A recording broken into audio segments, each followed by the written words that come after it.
Good morning, this is Abhay Singh, and I'll be talking on the economic and legal impact of the 2020 sulfur limit under Annexure 6 of the MARPOL.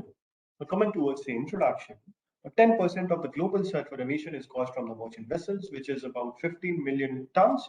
Now, this immense amount of sulfur, it is responsible for ocean acidification and for acid rain, and it is also responsible for 20,000 to 104,000 premature deaths every year.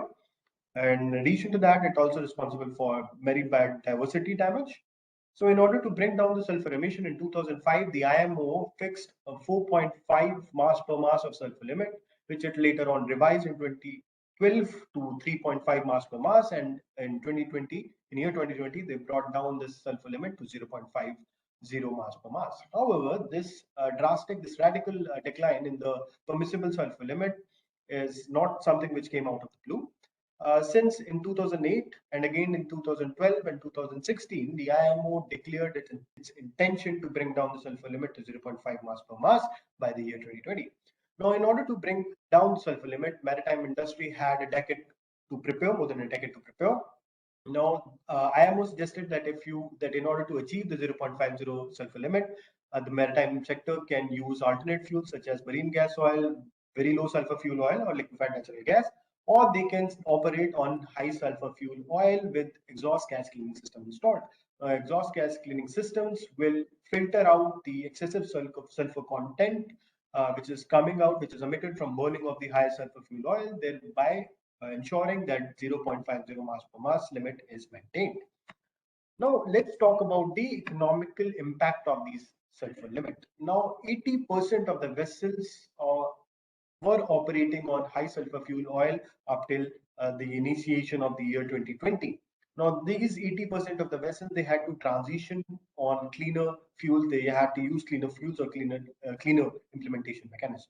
So this led to increase in the cost of VLSFO, very low sulfur oil, and the marine gas oil in the last quarter of the 2019.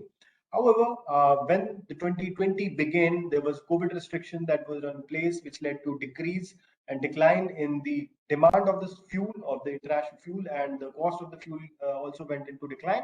So there was not a very wide gap between the cost of the VLSFO and HSFO, which led to comfortable and a smooth functioning of the IMO sulfur regulation in the year 2020. However, ever since after the 2021, in the initial month itself, there was an increase in the cost of the marine gas oil and the very low sulfur fuel oil, because the international trade, it also increased because there was a decline in the COVID restrictions. Now, as you can see that in June 2020, the VLSFO was 63 USD metric ton more expensive than heavy sulfur fuel oil in Singapore, and in Rotterdam, the gap was of $39 per metric ton. The VLSFO was $39 per metric ton more expensive. But in the year 2021, the gap it increased dramatically as it reached to 102 USD per metric ton in both of the places. Now, BIMCO has suggested that year 2021 has shown an increasing attraction towards the exhaust gas cleaning system. But the exhaust gas cleaning system is also not something which is a cheap investment, because a scrubber can cost from $2 million US dollars to $10 million US dollars, which is then again a very huge investment. Now, this is the economical impact on the maritime sector. Now, talking about the domestic policies and how the domestic policies have been amended in order to implement the IMO sulfur regulations. Now, to study that, I have selected nations on the basis of maritime contribution and geographical representation. So the countries that have been selected is US, Panama, Greece, UK, India, China, Australia, and Nigeria. Now, talking about, there are international guidances and guidelines that have been issued by the MEPC of the IMO in order to implement the sulfur regulations to aid the countries for successful implementation of the sulfur limit. So these regulations, they require that a ship implementation plan has to be placed on board of a vessel, which has to be issued and inspected by the flag state. The vessels must also have an IAPP, again issued by the flag state, and there has to be a bunker delivery note issued by the bunker showing that the vessel has a compliant fuel on board of it and inside of the bunker. Now, the port state control has a responsibility to inspect all the documents. They also have a power to conduct testing of the fuel that has been bunker into the vessel.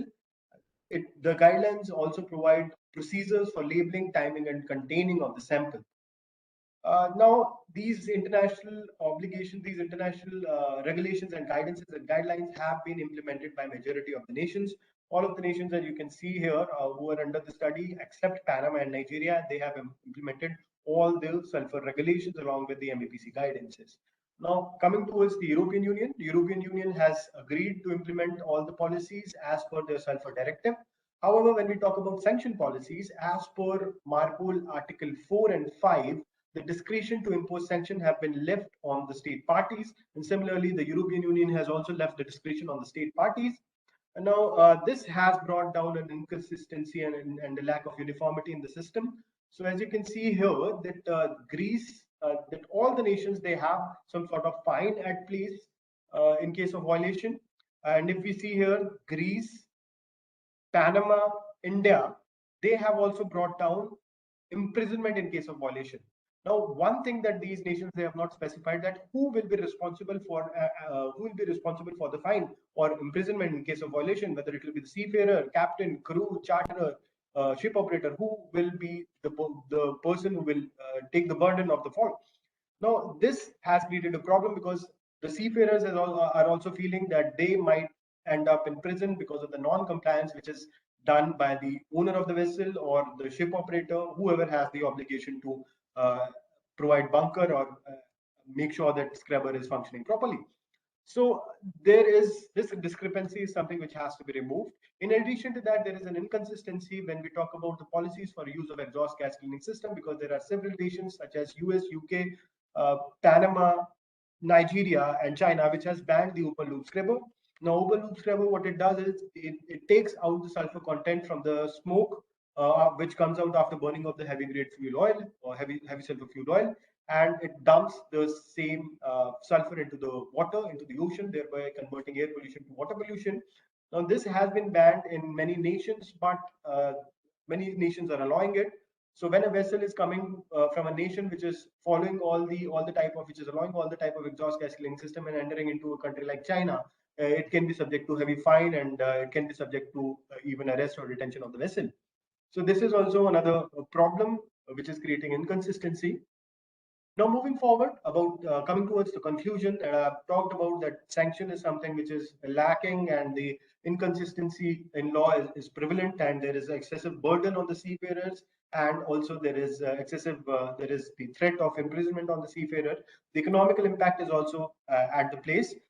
Then there is also another problem with the policy, that it does not talk about the environmental impact and assessment. Since it is an environmental protection policy, there has to be a study that how much environmental protection it is actually provided. So that part is also missing.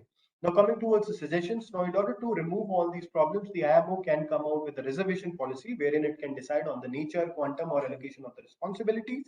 Lastly, it can also come with a model law suggesting a framework that how the air pollution has to be regulated within the nation, and that model law can be used as a format by the rest of the nations, by the other nations, and they can formulate their policies, environmental policy in that regard, thereby bringing a consistency and a uniformity in law.